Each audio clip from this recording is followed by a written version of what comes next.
Seguimos con más información y tenemos que hablar de la situación de crisis que está viviendo Venezuela y en este caso una crisis energética, ¿no? Debido a la fuerte sequía que está sucediendo en los embalses, en los generadores eléctricos. Ahora el régimen de Nicolás Maduro ha decidido hacer una reducción en la jornada laboral en la administración pública para poder enfrentar esta crisis energética. Y para que nos cuente más acerca de cómo esto puede impactar en el país, cómo puede afectar, ya estamos en comunicación con José Guerra, economista desde Venezuela a Caracas. José, muchas gracias por estar con nosotros.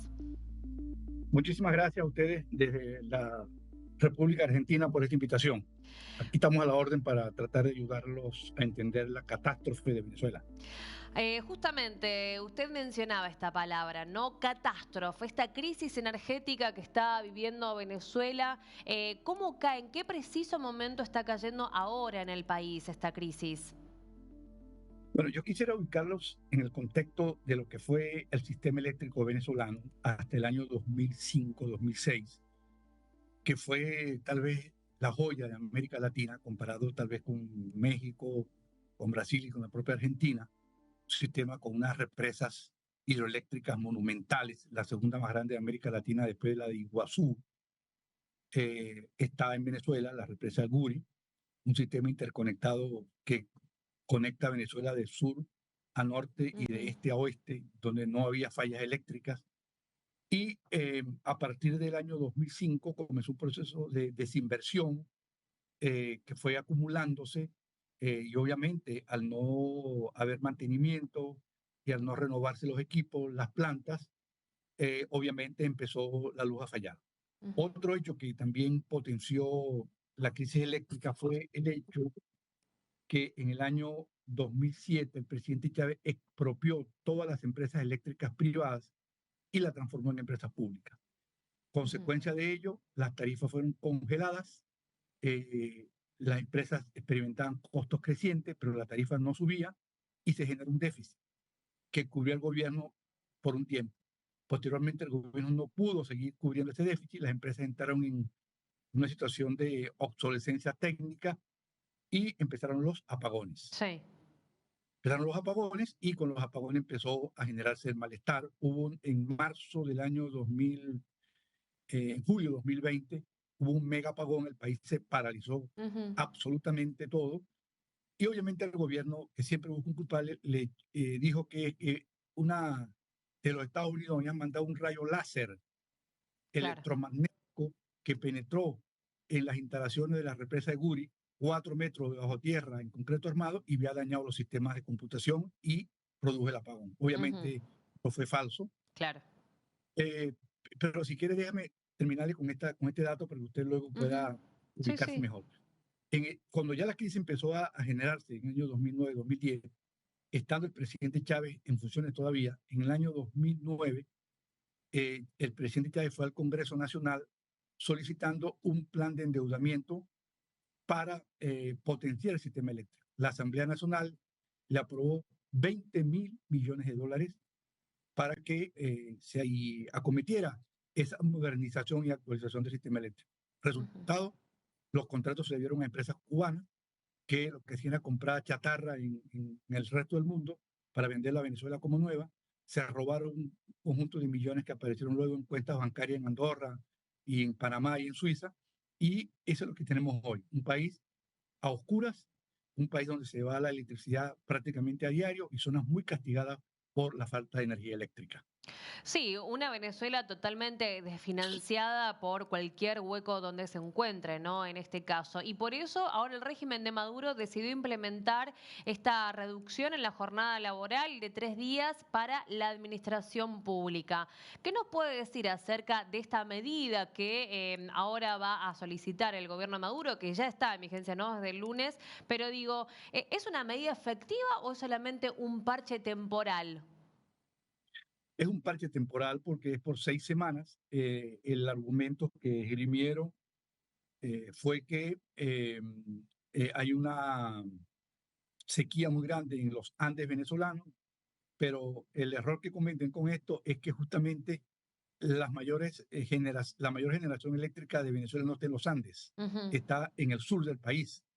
donde está el río más grande de Venezuela, el río Orinoco, y el segundo río más importante que es el río Caroní. Y allí existen dos grandes represas, la del Cuyuní y la represa del Guri, que generan prácticamente el 70% de la energía eléctrica de Venezuela y ahí no hay sequía. Ujú, Entonces, esto es, lo que ocurre es que la distribución está fallando. Acuérdense que hay dos fases ujú, de la electricidad, la fase de la generación y la fase de la distribución. Está fallando en la distribución por falta de mantenimiento, las presas siguen funcionando, pero no hay una buena distribución. Entonces, la carga eléctrica que va a las ciudades es deficitaria y en consecuencia, lo que hace el gobierno, en lugar de mejorar la distribución de la electricidad que se genera, es decretar este feriado que de los 5 días a la semana laborable se va a trabajar apenas día y medio, claro. con lo cual se va a paralizar o ya está paralizado buena parte de la administración pública, con excepción de las escuelas y los hospitales, pero el resto de la administración pública está trabajando día y medio Ujú, durante la semana, que obviamente esto va a causar y está causando sí. eh, malestar, inconveniente, molestia, entre otras cosas. Y esto, José, ¿qué impacto puede tener en lo que es esta reducción de la jornada laboral, ¿no? ¿Qué impacto puede tener en la economía venezolana? Mucho, mucho porque a diferencia de otros países, en Venezuela el Producto Interno Bruto, ustedes lo llaman Producto Sí. Bruto Interno, el 48% lo genera el sector público, porque es muy fuerte por la influencia del petróleo, más los servicios que provee el gobierno. De Ujú, manera tal que si usted reduce la jornada de trabajo, casi con seguridad usted está llevando a la economía a una recesión, que ya se venía viendo esos indicios de recesión desde el comienzo del año 2025. La economía no cerró bien a finales del año pasado, diciembre, y ahora las primeras manifestaciones de la recesión empiezan a verse y obviamente si no trabaja, pues no genera bienes y servicios. Es que no ujú, solamente es para el sector público, es un privado que, por ejemplo, quiera ir a un tribunal a registrar un documento, no lo puede hacer, sino durante día y medio de trabajo. 4 días y medio no funciona. Es alguien que quiere hacer un trámite ante un organismo público, solicitar un permiso, no lo puede hacer. Entonces eso traba la actividad económica, le pone piedras en la rueda a la actividad económica y evidentemente Venezuela este año con absoluta seguridad va a tener una recesión de la economía y una inflación que puede pasar del 200%. ujú. Esto agravaría entonces la situación económica en el Brasil, pero también después cómo puede llegar a impactar esto en los salarios, ¿no? Y más que nada, justamente los que están afectados ahora, que es el sector público. Bueno, es que en Venezuela no hay salario. En el sector público no hay salario. En Venezuela, sí, tal vez esto que voy a decir usted no lo va a creer. Ujú, En Venezuela lo que hay un sistema, hay dos sistemas, es el sistema público de salarial público y el sistema privado. El sistema salarial público tiene una base de salario mínimo, que es $1 hoy, un ujú, dólar mensual, $1 mensual. Eso lo ganan 5 millones de pensionados del Seguro Social y trabajadores de la administración pública que ganan salario mínimo. Sobre ese salario mínimo, el gobierno concede unos bonos que se llama el bono de la patria y el bono de guerra. Con esos bonos puede llegar a 35 o $30 mensuales. Ese es el sector público. Claro, hay gente que gana más, claro. que gana en una escala, pero en promedio diríamos $45 mensuales con los bonos. En el sector privado es diferente. El sector privado ha hecho un esfuerzo, no obstante la crisis, por mejorar el salario. La remuneración mínima en el sector privado hoy está en $250. Claro, hay gente que gana mucho más, Ujú, hay muchos que ganan menos, pero en promedio $250. Entonces son dos mundos, claro. el mundo del sector público y el mundo del sector privado. Ahora, ¿no? Con esta suma, con estos números que usted nos está mencionando, ¿cómo hace el sector público en este caso para sobrevivir en este caso? Porque vivir no podemos decir, tienen que sobrevivir. ¿Cómo hacen con esta situación en el país? Bueno, como usted dice, sobreviven, sobre todo los pensionados, porque los jóvenes se han ido del país, hay más de 7 millones de venezolanos fuera del país. Los adultos mayores, digamos, que tienen beneficiarios de seguro, ¿cómo emigra una persona de 65, 68, Ujú, 70 años? ¿A dónde va? ¿A qué? Entonces, sobreviven. Entonces, ¿qué es lo que ocurre en Venezuela? El fenómeno de las remesas. Es decir, los venezolanos que están en el exterior, en Argentina, en Estados Unidos, en Uruguay, en Brasil, en Colombia, en España, en Portugal, en todo el mundo, 7 millones, envían a sus familiares por varios mecanismos. Uno es el CELE, transferencia de CELE, hay un intermediario que compra los dólares y entrega los bolívares. Otro se llama el RTN, que es un sistema de pago electrónico. La gente crea una cuenta, le mandan esa cuenta. Otro es el llamado PayPal, que es un mecanismo electrónico. En Venezuela está bastante avanzado esos mecanismos de pago, justamente por la necesidad. Y hay una tercera modalidad, o una tercera modalidad que es enviar alimentos y medicina vía las agencias que hacen courier desde Miami, embalan cajas de comida por un mes y se la mandan a sus familiares y se la ponen en la puerta de la casa. Otra es que en ciertas cadenas de supermercados que tienen cuentas CELE o mecanismos electrónicos de pago, la persona va con una captura de pantalla a la cuenta, digamos, de un comercio llamado, por ejemplo, Central Madeirense, una cadena comercial que hay en todo el país, o Excelsior Gamma, entre otras. Muestra allí los $200 o $150 y con eso retira alimentos por ese punto. Así es que viven los venezolanos hoy en medio de esta catástrofe social. José, antes mencionaba, ¿no?, sobre esta reducción laboral que era un parche temporal en este caso. ¿Cuáles serían estos cambios estructurales o qué se necesitaría para poder mejorar esta situación en el país? Bueno, la situación, el servicio eléctrico o el sistema eléctrico requiere una inversión de por lo menos $10.000 millones adicionales para poner a tono todo el sistema de transmisión. Fíjense, es que ocurren cosas que parecen simples, pero explican el problema. La línea de transmisión de no sé cuántos miles de kilovatios que va desde la generación de la represa de Alguri, una de las líneas, hacia la ciudad más cerca, ella pasa por un bosque. Eso antes, ese bosque donde pasa la línea se talaba, se cortaban los árboles con un sistema especial de helicópteros, con unas sierras que cortaban los árboles. Como eso no se hizo, el árbol crece, crece, y cuando va creciendo, corta el árbol, rompe el cable y se para la transmisión eléctrica. Genera un incendio y se para. Se detiene la transmisión eléctrica. Entonces hay que hacer cosas como esas.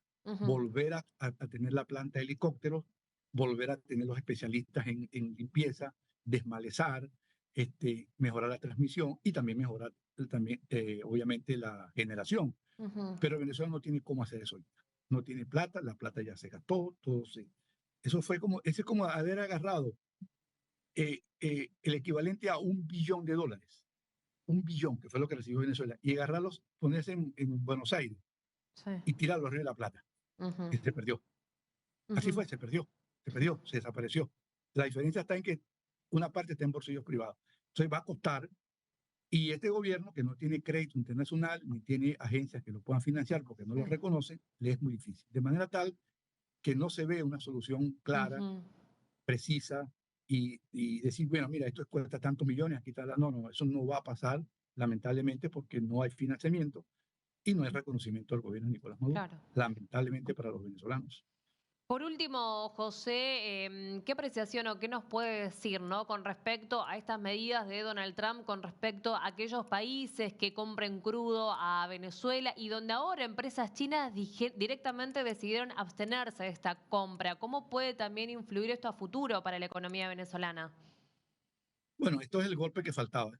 El boxeador estaba tambaleándose en el ring, le metieron un gancho en el mentón y lo derribaron. Esto es un efecto muy, muy duro. Si es verdad que China se abstiene de comprar el petróleo, al igual que la India.